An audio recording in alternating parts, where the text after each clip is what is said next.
ভাবা যায় সেই ঈদের 3 দিন পরের ভিডিও 13ই মে 2026-এ আপলোড দিব।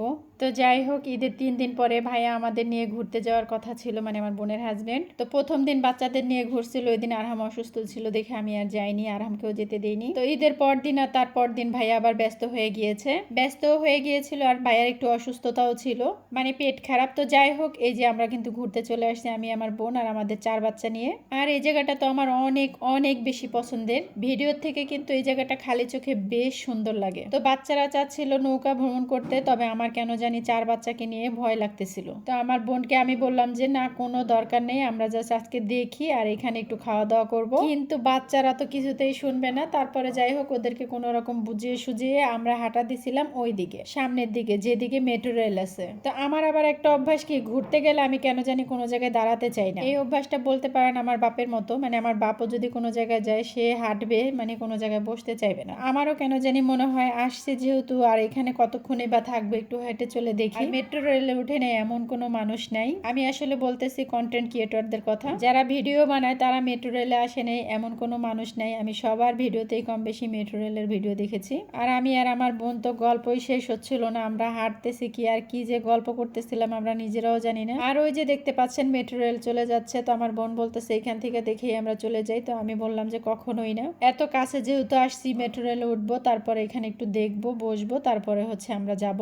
আর আমার মেট্রো রেলে ওঠার পরে কেন জানি পেটের মধ্যে এমন কামড় দিছে ভাই রে ভাই। তারপরে আমার বোনকে আমি বলতেছিলাম চল তাহলে আমরা আর বেশিক্ষণ এখানে থাকবো না। আর বাচ্চারা তো মহা খুশি আমাদের সাথে, আমাদের বাচ্চারা ঘুরতেছে, মানে তারা অনেক খুশি। আমরাও ছোটবেলা এমন করতাম, মানে আমার বাপের সাথে আমি জীবনে কোথাও যাইনি, তবে আমার মায়ের সাথে কোথাও গেলে আমি কিন্তু অনেক বেশি আনন্দ করতাম, অনেক উল্লাস করতাম। একবার মনে আছে আমার সেজো খালা, মা আর আমরা 4 খালাতো ভাই বোন, মানে আমি, রাসেল আর সজীব আর শারমিন, আমরা একসাথে বেড়াতে গিয়েছিলাম। মানে আমার মায়ের খালা বাড়িতে খালাতো ভাই বোন ছিল তাদের বাড়িতে আর কি। তো সেইখানে গিয়ে আমরা কি পরিমাণ যে এখানে ওইখানে ঘুরছি, দোকানেরটা খেয়েছিলাম আর এমন বকা খেয়েছি লাস্টে আসার সময় মা খালাদের কাছ থেকে। তখন ছিল গাঁদা ফুলের সিজন, অনেক বেশি ফুল ছিঁড়েছিলাম না বলে মানুষকে। তারপরে অনেক বেশি শশা সিজনও ছিল। ওই আর কি, ছোট থাকলে যা হয়, অন্য জায়গায় বেড়াতে গিয়ে কি যে বেশি মজা করেছিলাম আর কি যে বকা খেয়েছিলাম। এখন আমরা আবার খালা মা হয়েছি, আমরা আবার আমাদের বাচ্চাদেরকে শাসন করি। এই আর কি, মানুষের যুগ যায় আর মানুষের সবকিছু পরিবর্তন হয়, তাই না? তো এই যে কিন্তু আমাদের ঘোরাঘুরি শেষ হয়ে গেল, এখন আমরা নিচে নেমে যাচ্ছি। আর নেমে আমরা এই আশেপাশে খুঁজতেছিলাম যে কোথাও খাবারের দোকান আছে কিনা। তো কয়েকটা খাবারের দোকান পেয়েছি, এত বেশি ভিড় ছিল আর এত বেশি হাইফাই ছিল, কেন জানি মনে হলো যে না এখানে খাবো না, একটু সামনে যাই। তারপরে আমরা এই যে এখানে এসে খেয়েছিলাম, তবে সেই ভিডিওটুকু কেন জানি নেই। তারপর রাত হয়ে গেছিল আর কেমন জানি মনে হচ্ছিল যে না বাসায় চলে যাই। তো আমরা অনেক কিছুই কিন্তু খেয়েছিলাম, তবে সেগুলো ভিডিও করিনি। ওই আর কি, ফুচকা, চকবার, আইসক্রিম, কোক, তারপরে হচ্ছে চকলেট। তো আমার বোন হচ্ছে সবাইকে চকলেট আর আইসক্রিম খাওয়াইছিল আর আমি হচ্ছে সবাইকে ফুচকা আর কোক খাইয়েছিলাম। ওয়েদারটা একটু মেঘলা মেঘলাও হয়ে যায়। তো তারপরে আমরা বাসায় চলে আসি। তো এই ভিডিওটা কিন্তু তারপরের দিনের। আমার বোন এখানে রান্না করতেছে। এখানে আমার বোন হচ্ছে বেশিরভাগই সন্ধ্যার সময় রান্না করে, কারণ দিনের বেলা বাচ্চাদের স্কুল, মাদ্রাসা, কোচিং নিয়ে অনেক বেশি ব্যস্ত থাকতে হয়। ওই সন্ধ্যার সময় যা পারে তাই রান্না করে রাখে। তো এই যে এখানে চিকেন দিয়ে হচ্ছে ডাল দিয়ে রান্না করব। ও সরি, আমি রান্না করব না, মানে আমার বোন রান্না করতেছে। তো এখানে ওই যে চিকেনটা দিয়ে দিছে, কিন্তু তারপরে এখানে ফলি মাছ ছিল, ফলি মাছটা ভাজবে।